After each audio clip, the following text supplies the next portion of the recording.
नमस्कार। जय जय राम, जय सिया राम, जय हो बागेश्वर धाम सरकार, जय हो हनुमान जी महाराज। मेरे प्यारे सभी दर्शकों, आज की इस वीडियो में एक सांप को जन्म देने वाली गांव की एक लड़की का वाकया सुनकर के शायद आपकी चीखें निकल जाएगी, आपका दिल जो है थम जाएगा। इसलिए आप इस कहानी के अंत तक अवश्य ही बने रहेगा। यह कहानी मोटिवेशनल भी है, साथ ही साथ बहुत ही ज्ञानवर्धक है। मुझे पूरा विश्वास है कि यदि आप इस कहानी के अंत तक बने रहेंगे तो आपके जीवन में बहुत कुछ ऐसी नई चीज़ें भी सीखने को मिलेगी। इसलिए चलिए हम लोग इस कहानी को बिना देर किए शुरू ही कर देते हैं। तो एक बार की बात है कि एक गांव, जिस गांव में हिंदू और मुस्लिम दोनों लोग थे। हिंदू की संख्या, मुस्लिमों की संख्या सब ठीक ठाक थी, कोई जो झगड़ा बवाल नहीं होता था उस गांव में। लेकिन उस गांव में एक हिंदू परिवार था, छोटा सा परिवार था। एक पति पत्नी और उसका एक इकलौती बेटी। दोनों पति पत्नी अर्थात उस बच्ची के माँ बाप अपनी उस बेटी से बहुत ही प्रेम करते थे, स्नेह करते थे।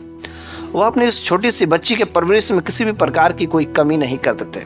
वह छोटी सी बच्ची जैसे जैसे वह बड़ी होती है, उसका रूप, उसका सुंदरता और ही निखरता जाता है।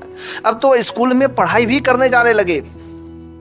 पढ़ाई करते करते वह जो अच्छे खासे नंबर भी लाते थे, सब कुछ ठीक ठाक था। उसके जो माता पिता थे ना, बहुत ही संस्कारी थे, भगवान की भक्ति भाव करने वाले थे, भगवान को मानने वाले थे। इसलिए वह रोज नित्य भगवान की पूजा पाठ भी किया करते थे। पूजा पाठ जब अपने करते थे तो वह अपनी जो बेटी थी, खूबसूरत बेटी, उसको भी सिखाया करते थे कि बेटी ऐसे किया जाता, वैसे किया जाता। इसलिए वह बेटी भी संस्कारी तो थी ही थी, साथ ही साथ वह भगवान की परम भक्त भी बन गई थी। कोई भी काम करती तो सबसे पहले भगवान की आराधना करके, पूजा पाठ करने के बाद, उनको भक्ति भाव करने के बाद ही कोई काम शुरुआत करती थी। वो अपने मम्मी पापा की बातों को मानने वाली थी। लेकिन जो उसकी खूबसूरती थी, वाकई भगवान ने क्या गजब का उसकी सूरत दिया था। उसकी खूबसूरती को लोग देख करके यूं ही दीवाना हो जाते थे। स्कूल के टाइम खत्म हो गए, अब तो वह कॉलेज में जाकर के, बड़े बड़े कॉलेज में जाकर के पढ़ाई करने लगे। कई सारे लड़की उसके पीछे, आगे पीछे लट्टू की तरह घूमते थे, लेकिन वह किसी को भाव नहीं देती थी, क्योंकि वह जानती थी कि सारे के सारे चीजें गलत है। लेकिन आजकल की जो लड़कियां हैं, बस थोड़ा सा हुआ का यूं ही लड़कों को घुमाना शुरू कर देती है। और बस वैसे लड़के भी होते हैं, लेकिन वह लड़की उन लड़कों में से बिल्कुल ही नहीं थी। हाँ, उनका फ्रेंड सर्कल जरूर था, लेकिन उनका गलत प्रभाव 1% भी उस लड़की पर नहीं पड़ता था। कॉलेज का दिन तो पूरे ही होने वाले थे कि उसी गांव का एक जो मुस्लिम लड़का उस लड़की को देख करके दीवाना हो जाता है, उसके पीछे लट्टू हो जाता है। वह जब पढ़ने जाती तो उसके पीछे पीछे जाता, हर तरीके से वो उसका पीछा करता था। वो उसको बहुत ही चाहता था, खूबसूरती का दीवाना हो गया था। जब उसकी कॉलेज के दिनों की पढ़ाई जब पूरी हो जाती है तो वह घर पर रहने लगती है। जब वह घर पर रहने लगती था, वह तो लड़का उसके घर के इर्द गिर्द चक्कर लगाना शुरू कर देता है। कभी कभी तो वह जब घर से बाहर नहीं निकलती थी तो उसका बेचारा का नींद चैन उड़ जाती थी। लेकिन एक बार गजब की बात तब हो जाती कि जब एक दिन वह लड़की भगवान के मंदिर में जा रही थी किस पूजा पाठ करने, रास्ते में उस लड़के ने रास्ता रोक लिया। उस मुस्लिम लड़के ने कहा, देखो मैं तुम्हें बहुत ही चाहता हूँ, तुम बहुत खूबसूरत हो और मैं तुम्हें कितने दिनों से फॉलो करता हूँ, और तुम हो कि एक बार भी भाव नहीं देती हो। अरे इतना करने पर तो कितनी सारी लड़कियां मेरे पीछे दीवाना हो जाती है, लेकिन मैं उन लड़कों में से नहीं हूँ। बस एक बार मुझसे विवाह कर लो, मैं चाहता हूं कि तुम मुझसे विवाह कर लो, मैं पूरा जीवन तुम्हें खुशी से रखूंगा। उस लड़की ने कहा, मैं उन लड़कियों में से नहीं हूं, आप जैसे भी है सही हैं। आप एक मुस्लिम हैं और मैं एक हिंदू हूं, और भला एक मुस्लिम का हिंदू के साथ कभी शादी नहीं हो सकती। मेरे मम्मी पापा कभी नहीं राजी होंगे, आपके भी मम्मी पापा कभी राजी नहीं होंगे, इसलिए यह चीज नहीं हो सकता। कृपया आप जो मेरा पीछा न करें, अपना समय बर्बाद न करें। वो लड़का कहता, चाहे जो कुछ भी हो जाए मैं भाग करके शादी कर लूंगा, बस एक बार तुम हाँ तो कर दो, हर तरीके से मैं तुम्हें खुशी रखूंगा, मैं तुम्हें बहुत ही बेइंतहा मोहब्बत करता हूँ, बस एक बार तुम हाँ कर दो।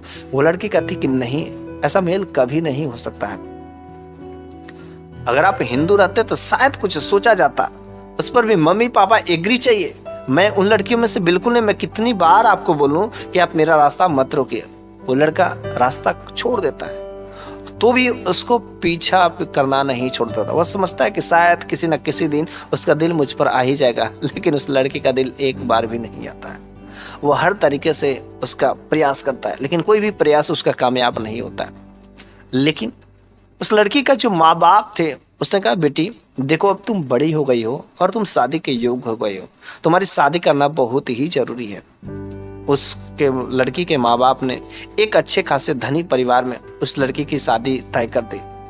शादी तय करने के बाद जब उस लड़के को पता चलता है कि उस लड़की की शादी हो गई है, तय हो गई है, उसको बहुत कष्ट होता है। लेकिन वो करे तो कर भी क्या सकता है, वो मन ही मन जिद करता है कि अगर उसकी शादी किसी दूसरे के साथ हो गई तो समझ तो खैरियत नहीं है, अगर वह मेरी नहीं हो सकती तो मैं किसी दूसरे का होने भी नहीं दूंगा, चाहे कुछ भी हो जाए। बस उधर वह लड़की की शादी तय हो जाती है और लड़की की शादी भी हो जाती है। यह लड़का का दिल जो है बिल्कुल ही दहल जाता है। बेचारा कितनी सारे कोशिशें किया लेकिन सारे कोशिशें नाकामयाब हो जाती है। उस लड़की ने उससे शादी नहीं की। वो लड़का उसके लिए मर मिटने को तैयार था, लेकिन उस लड़की ने उसके साथ शादी विवाह नहीं की।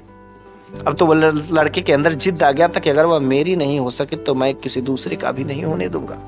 अब वो लड़का एक मौलाना साहब के पास में जाता है और उस मौलाना साहब से कहता है कि मेरे को काला जादू सीखना है, आप जितने चाहे पैसे आप उसको उतने पैसे मैं दूंगा।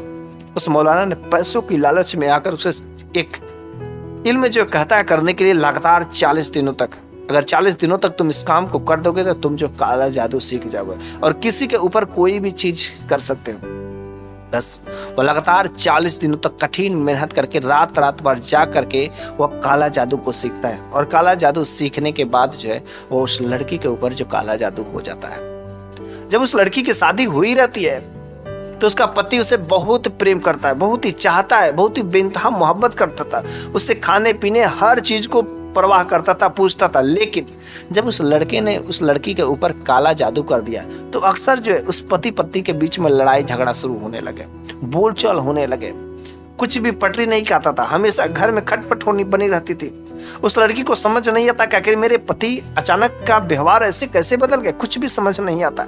उसको तो कुछ पता ही नहीं था आखिर मेरे साथ हुआ है तो हुआ क्या। शादी के 6 महीने बीत जाते हैं, साल भर बीत जाते हैं, 2 साल बीत जाते हैं और पति पत्नी में हमेशा खटपट बनी रहती है, लेकिन कोई औलाद भी नहीं होती है। अगल बगल के लोग अब तो ताना मारने लगते, करे 2 दिन 2 महीने हो गए, 3 साल हो गए, 4 साल हो गए, लेकिन उस लड़की की कोई औलाद नहीं होती है। बेचारी वो बड़ी ही परेशान रहती है। इधर पति से अनबन हमेशा रहती है, पति से कोई पटरी नहीं खाती, उसके बावजूद कोई औलाद नहीं है। अब तो पति भी मेरे को गालियां देना शुरू कर देता है। चूंकि वह लड़की भगवान को मानने वाली थी, इसलिए वह भगवान के दरबार में जाना शुरू कर देती है और वह बस भगवान से प्रार्थना करते कि हे भगवान मुझे कोई औलाद दो, मेरी झोली भर दो, मेरा गोद भर दो। और वास्तव में भगवान ने सुन भी लिया और प्रेग्नेंट हो जाती है और प्रेग्नेंट होने के बाद 4 साल के बाद जो है एक बच्ची को जन्म देती है। बच्ची को जन्म देती है, सब कुछ घर में ठीक ठाक चल रहा था, किसी को किसी प्रकार की कोई कमी नहीं थी। उस बच्ची का लालन पालन बहुत ही अच्छे से कर रही थी, धन दौलत को किसी चीज की कमी नहीं थी। लेकिन उस बच्ची को उसका पति जो 1% भी प्यार नहीं करता था, नहीं जानता था, नहीं मानता था, वो अपनी बच्ची को परवरिश ही नहीं करता था। वह समझता ही नहीं था कि मेरी बच्ची है, वो उसको कभी कुछ नहीं करता था। लेकिन वह जो लड़की थी समझती थी कि शायद मेरी बच्ची अभी छोटी है और एक ना एक दिन मेरे पति को पता ही चल ही जाएगा कि हाँ बच्चे की कितनी अहमियत होती है और एक ना एक दिन वह मेरे बच्ची से प्यार करेंगे।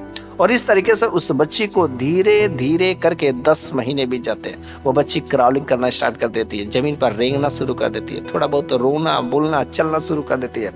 उस माँ का दिल कितना अच्छा होता है कि जब मेरी बच्ची खेल रही होती, लेकिन बस उसको एक चीज की कमी थी कि मेरे पति का प्यार इस बच्ची को नहीं मिलता है, इस बच्ची को इसका बाप का प्यार नहीं मिलता। वो बड़ी इससे नाखुश रहती थी। और एक दिन उसके घर के दरवाजे पर एक साधु बाबा का दस्तक होता है और साधु बाबा जब दरवाजा खटखटाते हैं तो उस घर में एक नौकरानी थी। नौकरानी ने जाकर के दरवाजा खोला, देखा कि सामने एक साधु बाबा है। उन्होंने कहा बेटी मुझे बहुत जोर से भूख लगी है, अगर भोजन पानी करा देते तो बड़ी अच्छी बात होती। तो नौकरानी भगी भगी मालकिन से कही कि देखिए दरवाजे पर एक साधु बाबा है। तो उस मालकिन ने कहा तो ले जाकर के अगर भोजन मांग रहे तो भोजन पानी दे दो। तो उस साधु बाबा ने कहा नहीं, मैं जो है आपकी नौकरानी के हाथों से नहीं लूंगा, अगर आप जो है इच्छा पूर्वक अपने हाथों से परोस करके अगर मेरे को देंगी तो मैं उस खाने को अवश्य ही खाऊंगा। उसके बाद साधु बाबा को वह जो है लड़की अपने हाथों से भोजन परोस करके लाती है और साथ में साधु बाबा कहते करे पहले तो मेरे को पानी तो दो हाथ धोने के लिए, तब जाके तो मैं पीऊंगा।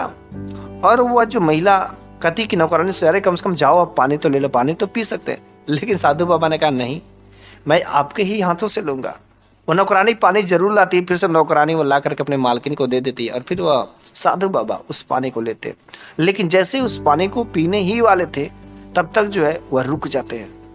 वो लड़की कहती कि अरे बाबा जी क्या हुआ, आप पानी क्यों नहीं पी रहे, आप रुक क्यों गए। बाबा ने कहा अरे इस पानी में तो सांप है। उसने कहा क्या बात कर रहे, इस पानी में सांप है। उसने कहा मेरे को तो नहीं दिखाई दे रहा। उस साधु बाबा ने कहा नहीं नहीं, इस पानी में सांप है, मेरे को दिखाई दे रहा है। शायद आपको इसका मतलब नहीं पता है, आपके ऊपर किसी ने भयानक कोई काला जादू कर दिया है, आपको संतान सुख नहीं लिखा है। वो लड़की थोड़ी सी हंसने लगी, कहती क्या बात करते हैं, अरे मेरी एक बच्ची भी है और 10 महीने का हो भी गई है और आराम से बिस्तर पर लेटी हुई सोई हुई है, अभी मैंने देख करके आई है। साधु बाबा ने कहा नहीं, वो भले ही है आपकी बच्ची है लेकिन आपको संतान सुख लिखा है नहीं, क्योंकि यह जो सर्प है आपकी बच्ची को डस लेगा। वह भगी भगी भगी अपने कमरे में जाती, कहीं सर्प वास्तव में डस तो नहीं लिया। और जब उस बच्ची को हिलाती है उठाती है तो वास्तव में वह लड़की इस दुनिया से जा चुकी थी। उसकी बच्ची इस दुनिया में रहती नहीं है। वह रो करके बिलखती है, रोते रोते भागे भागे उस बच्ची को लेकर के बाहर साधु बाबा के पास में आती है। लेकिन साधु बाबा वहां पर रहते ही नहीं है, वहां से चल के रहते हैं। और तो वह ढूंढती है, बुलवाती है, तुरंत वो अपने पति को काल करके बुलाती, करे देखिए ना एक साधु बाबा आए थे, ऐसा ऐसा कह कर तभी से मेरी बच्ची इस दुनिया में नहीं है।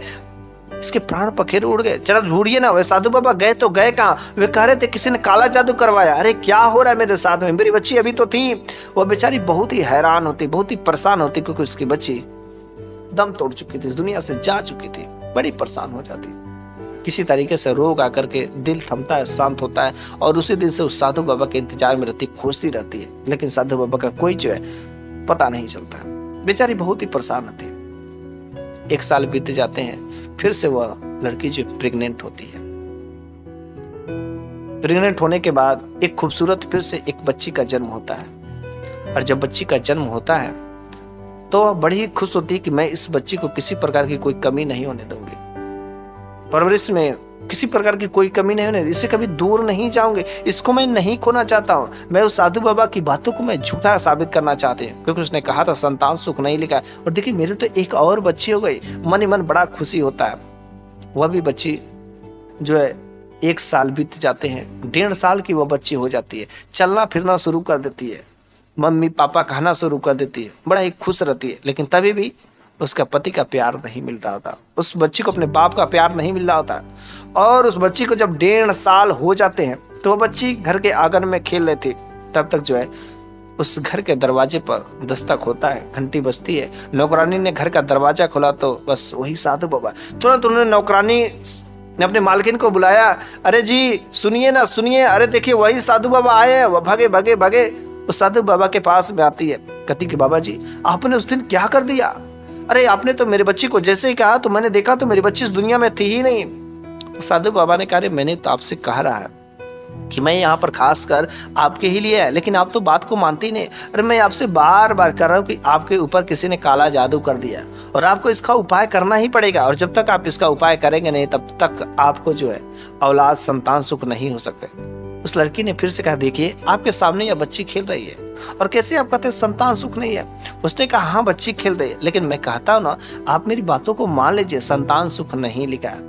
उसने कहा अच्छा रुकिए मैं अपने पतिदेव को काल करके बुलाती हूँ। साधु बाबा ने कहा मेरे पास इतना समय नहीं है, जब आपको बात ही नहीं मानना है तो भला मेरे रुकने से यहाँ पर क्या फायदा है। और साधु बाबा तुरंत वहां से चले जाते हैं और वो अपने पतिदेव को फोन करके बुलाती है कि साधु बाबा ऐसा ऐसा कह रहे थे। तो उस घर में एक पालतू कुत्ता था जो बहुत ही न्यारा था, बहुत ही सुंदर सा था। वो पालतू कुत्ता घर के ठीक कुछ दूरी पर जो है एक जो है गड्ढा खोद रहा था। गड्ढा खोदते खोदते जो है वहां पर जो है काफी गड्ढा बना दिया था, और वह बच्ची धीरे धीरे टहलते टहलते आती है और उस गड्ढे में गिर जाती है। जैसे ही गड्ढे में गिरती है उस बच्ची का गर्दन टूट जाता है और वहीं पर वह दम तोड़ देती है। जब तक उसका पति घर पर आता है तो वह भगी भगी अपने बच्ची को उठाने के लिए जाती है, लेकिन उस बच्ची का गर्दन टूट चुका था और वह इस दुनिया से छोड़ चुकी थी। अब तो उसको कुछ ना कुछ भरोसा हो जाता है कि शायद वह जो साधु बाबा कर रहे हैं बात सत्य है, उसमें कुछ सच्चाई है। और अब वह कहाँ मिलेंगे? वह अपने पति को लेकर के इधर उधर ढूंढते उस साधु बाबा को, लेकिन साधु बाबा फिर से नहीं मिलते। शायद वह भगवान का भेजा गया एक रूप रहते हैं जो ढूंढने पर इनका कोई पता नहीं रहता। वह ढूंढती है लेकिन नहीं मिलते हैं। वह बेचारी फिर से रोग आकर के शांत हो जाती है। बेचारी क्या करे, क्योंकि जो बच्ची मर गई अब उसे ला तो नहीं सकती ना।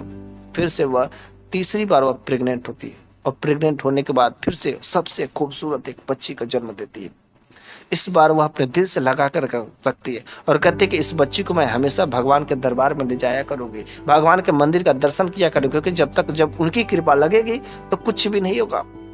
और एक बार वह अपनी बच्ची को लेकर के उस भगवान के मंदिर में उस बच्ची का दर्शन कराने के लिए ले जा रहे थे, लेकिन तब तक रास्ते में एक बहुत बड़ा चील उस बच्ची को उसके गोद से उड़ा ले जाता है। वह चिल्लाती रहती है कि मेरे बच्ची को कोई बचा लो, मेरे बच्ची को बचा लो, लेकिन वह चील उस बच्ची को लेकर के काफी ऊंचाई पर चला जाता है और फिर काफी ऊंचाई पर ले जा करके उस बच्ची को चोंच से छूट जाती है। जैसे वह बच्ची उस चील के चोंच से छूटती है, इतनी काफी ऊंचाई से गिरने के बाद भला वह बच्ची कैसे बच सकती है? तुरंत गिरते ही वह दम तोड़ देती है और रो करके बिलक करके हैरान लग जाती है। अब तो वह साधु बाबा को याद करने लगती है कि शायद वह बात सही करते हैं कि हाँ, मेरे जीवन में संतान सुख नहीं लिखा है। हाँ, संतान हो रहा है, बच्चे हो रहे हैं, लेकिन वह जीवित नहीं हो रहे, किसी ना किसी कारणवश से मर ही जा रहे हैं। काफी दुखी का सदमा लगा हुआ था और तब तक जो है साधु बाबा का दस्तक होता है। और जैसे साधु बाबा का दस्तक होता है, वह महिला, वो लड़की भगी भगी साधु बाबा के पास में जाते, उनके चरणों में गिर जाती, कहती बाबा जी, भाई आपको बातों को नहीं मानती थी, लेकिन वास्तव में मेरे भाग्य में तो ऐसा लिखा है कि संतान सुख लिखा ही नहीं। किसी न किसी कारणवश से बच्चे मेरे मर जा रहे हैं। आखिर ये हो क्या रहा है? आखिर काला जादू किया है तो किसने किया है? उसने कहा इसके लिए भले आप तैयार होइए कि क्या आप मैं जो कहूंगा उस काम को करने के लिए तैयार है, तब जाकर सारा का सारा चीजें पता चलेगा। वो लड़की तैयार हो जाती है कि आप जो कहेंगे वह सारे के सारे काम करेंगे। साधु बाबा ने कुछ सामान मंगाया, पूजा सामग्री शुरू की और पूजा हवन शुरू करने के बाद बाबा ने कहा कि जब आपकी शादी नहीं हुई थी तो उस समय आपके पीछे एक मुस्लिम लड़का पड़ा हुआ था।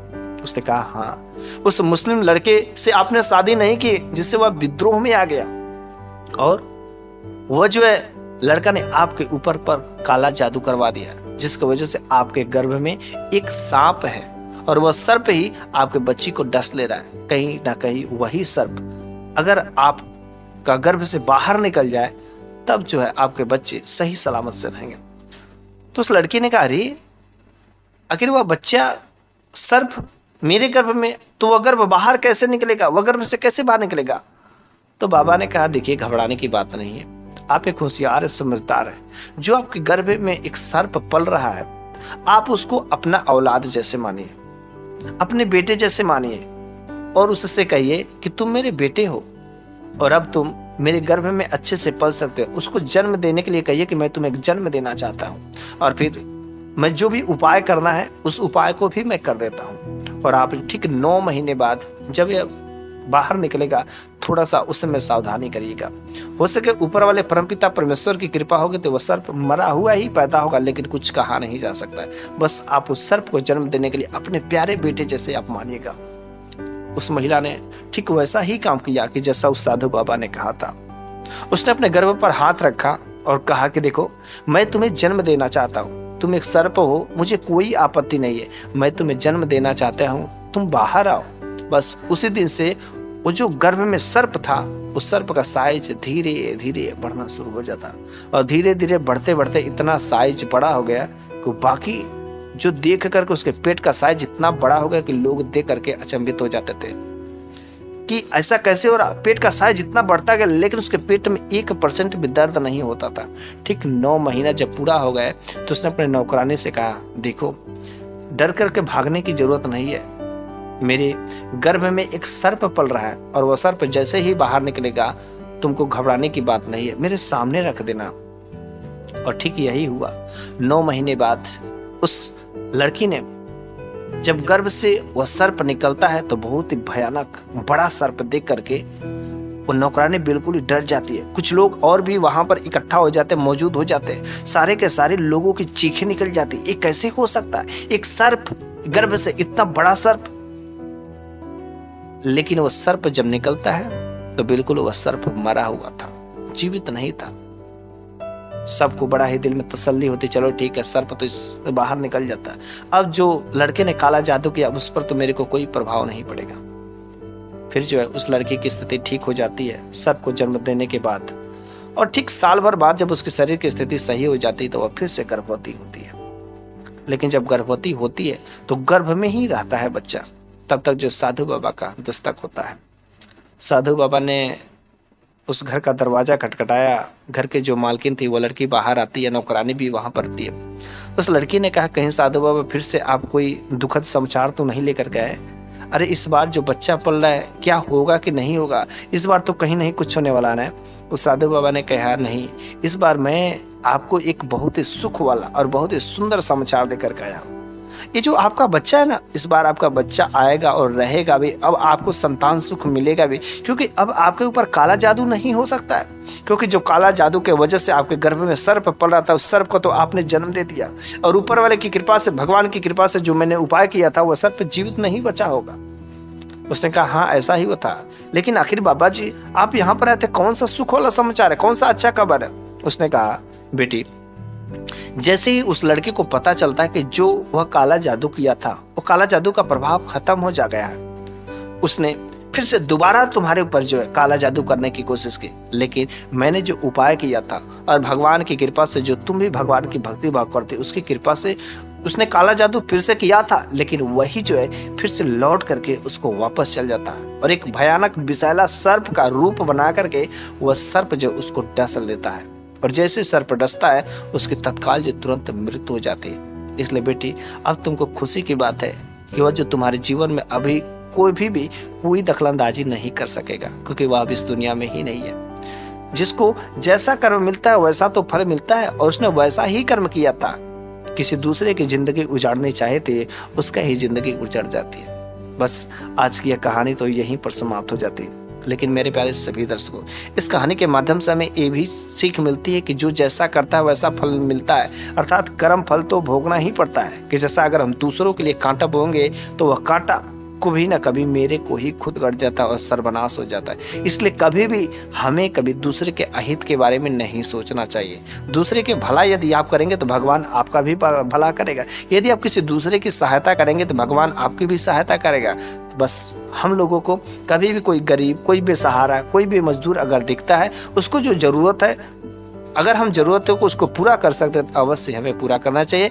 भगवान की कृपा से हमारे पास सब कुछ है, और ऊपर वाले की कृपा रहती तो हमें सब कुछ जो है मिलता ही मिलता है। बस आज की कहानी यहीं पर समाप्त हो जाती है, और अगले वीडियो में एक नई शानदार कहानी के साथ में लेकर के अवश्य ही हाजिर होऊंगा। तब तक के लिए धन्यवाद। जय जय राम, जय सिया राम।